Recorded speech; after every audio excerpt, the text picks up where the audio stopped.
What is up, guys? NYK31 here, playing some NBA 2K16, getting more into the basketball games now. This time of year is when I start to pay more attention to the NBA in general, and since the slew of updates came out for both NBA Live and NBA 2K, I've been playing them a heck of a lot over the past week and a half or so. Updates. Everywhere we go, we have updates. And I did a video of my impressions of the NBA Live 16 game post patches and all that. And my basic tenor of that was that it was too little too late. I mean, I enjoy playing the game. The patch made the game playable, but it still has a couple of crippling problems as far as I'm concerned. And as far as this update or this game post updates goes, I don't really know what to think. Well, yes, I do. But my commentary is going to be more about my disappointment in the so called sim community when it comes to this game, and well, in games in general, than the game itself. Because the game is excellent. But what struck me while I was playing it, you can see me doing my adjustments here. I'm having, really good games against a CPU. I don't really venture online that much with the basketball games, but as you can see here, I like to take the approach of guarding people the way I feel like they should be guarded to take away what they like to do. And I posted the Christmas Day matchup of Cavs versus the Warriors full game, 12-minute quarters, All-Star Sim default, where I was doing the same thing. I have the link to that game below if you haven't seen it. And it was a good game, and this is a good game. This game overall, NBA 2K16 is a very good game, but I'm disappointed in the community because what struck me about these updates or playing the game after these updates, I haven't played it in a while, but when I first played the game, when the game came out, I really thought it was among the best sports titles I've ever played, and I still think that.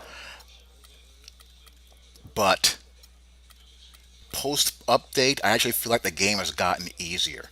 I loved the fact that the game, when it came out, was hard. I was getting my head handed to me the first few times I was playing it the first week or so, but I loved it. I was getting my head handed to me for the right reasons. You couldn't disrespect big men in the paint, and you couldn't just force your way with a pet ISO or post up move that always worked. There wasn't a whole heck of a lot of that. And you had to work in order to score in the paint and also to get good shots. And also, I liked the fact that scrappy, energetic, physical defensive players, guys like Timothy Mozgov, Tristan Thompson, Joakim Noah, guys like that were valuable. However, post updates, I feel like some of that has been lost. I feel like you can go chest to chest with the bigs a lot easier. The defense along the perimeter is not as tight. And a lot of that feeling of, wow, this is great because it's tough. I shouldn't say a lot, but some of it has been lost. And I gotta take the community to task for that. Because what I feared would happen, and what I hoped wouldn't happen, is that the powers that be, I was hoping they wouldn't cave and let you guys get your brains beat in and adapt to what was happening to you. Now, we all get that patches have become a necessary evil.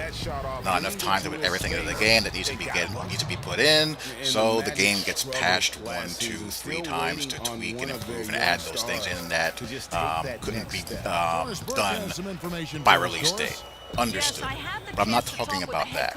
You guys, you quote unquote sim casuals, always talking about how much you crave for authenticity. And then when you get a game that requires you to play authentically, that makes things hard, You cry, you whine, you complain. You don't want to put in the time to practice, to take your lumps, to get better. You want to pick up the sticks, you want your 99 overall my players, you want your stacked my teams, and you want to pound away into the paint with LeBron. You want to shoot step back, contested off the dribble threes. And as long as it's wrapped up in a nice, slick TV style package with great graphics and signature animations, you're cool. You don't really want simulation because simulation is hard. The real world is tough. You want something on the court or on the field, you got to go out and take it. You want to stop somebody on the court or on the field, you got to game plan and dig in and do it. You guys don't want that. You guys want the path of least resistance as I spin off and disrespect Dwight with a facial. That's what you guys want. That sequence right there, that's what you guys want. Yet you preach how big into authenticity and how hardcore simulation you are. Nonsense. So, I blame you guys for the fact that this game is, in my opinion, easier than what it was out of the box. I loved the game out of the box. I was happy with the hammerings that I was taking because I was trying to do and get away with the stuff that I used to in past games and couldn't. I was getting slaughtered. And then I, took the time to learn what I was doing, learn the controls, learn the sets, and learn the ebbs and flows of the game. And those hammerings went away. But you guys don't want to do that. You want instant gratification. And as a result, you get watered down, simplified games. And it's a shame. So, that's really all I got to say about that. Still love this game. Still a great game. But you guys with your whining and inability to adapt and get better through, learning what you need to do and what bad habits you have to break, took away from just the amazing wow factor that I felt with this game out of the box on release date. I feel bad. I feel bad for poor Apex. Poor Apex, he can't decide whether he loves the game or whether he hates it. Oh man, back and forth with videos as far as, loving the game, hating the game, understanding the game, hating the game again, and I'm not at that level. But I can understand why. You have a fair amount of CPU interference going on, especially as you jack up at difficulty levels. I don't play on any level higher than All-Star Sim. I simply refuse to. Doing so just is a recipe for a headache. But again, I'm doing that because I'm playing against a CPU. Against a user, that'd be slightly different. But for the CPU, All-Star Sim to me gives you the setting that respects the ratings the most. You and the CPU, ratings-wise, are on a level playing field. And it's just a matter of execution and talent differential. But I can understand why some guys get frustrated because you see a lot of great things, but you also see or notice the fact that the game, for someone like myself, has been made easier than what we experienced, and also for someone who is going back and forth with the game. They see some great things, but they also see some legacy issues and some CPU hijacking going on, especially as you amp up and play the higher difficulty levels and do your My Team challenges and all that. So I get that, but overall, outside of those video game type things, it's an excellent game. Those type of things are pretty much par for the course as far as the video game world is concerned.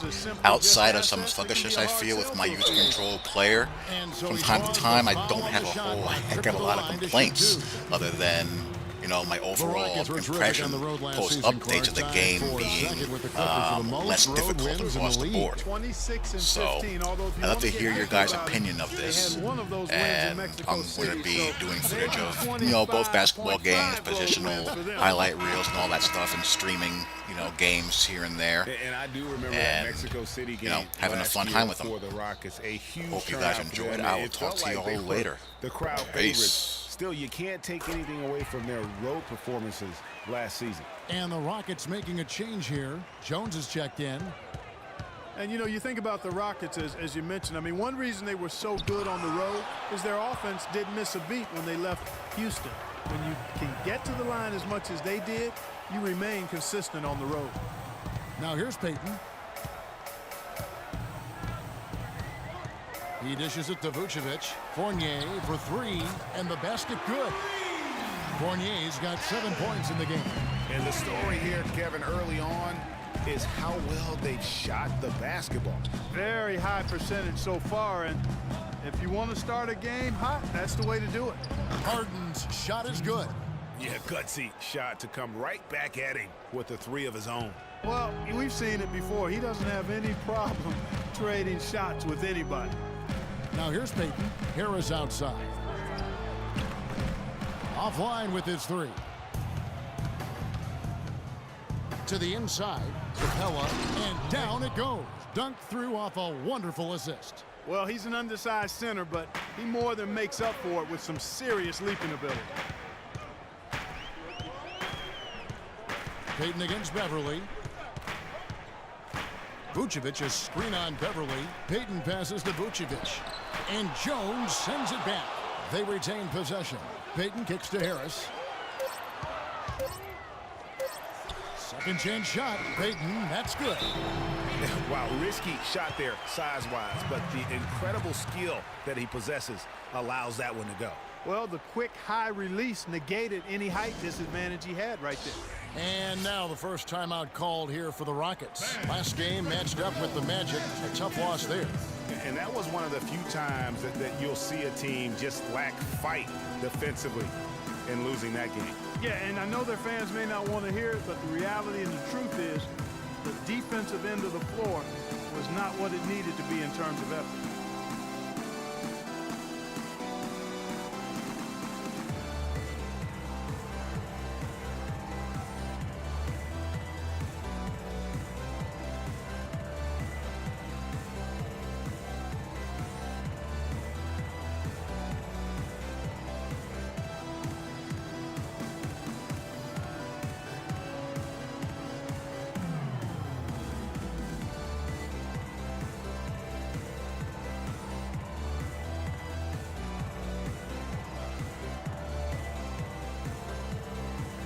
Victor Oladipo, he's checked in for Channing Frye.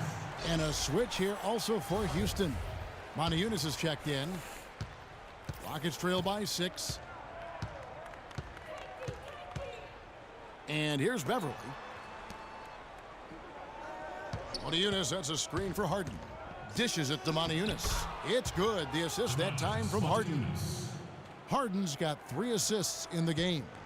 Magic have gone 6 of 10 from the field in this ballgame.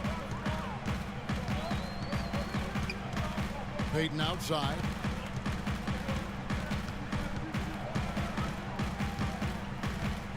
Pick by Vucevic. Payton dishes to Vucevic. He got an advantage there off the pick and took it right in.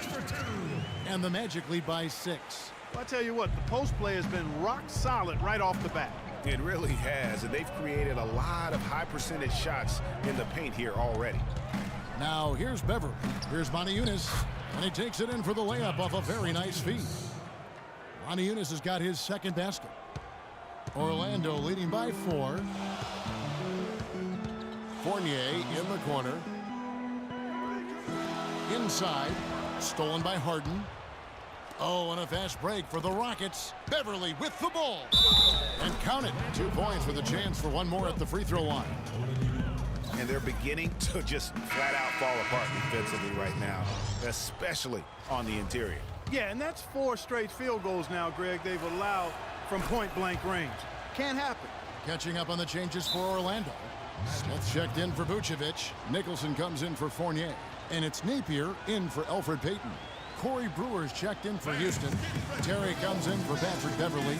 And now the first timeout called here for the Magic.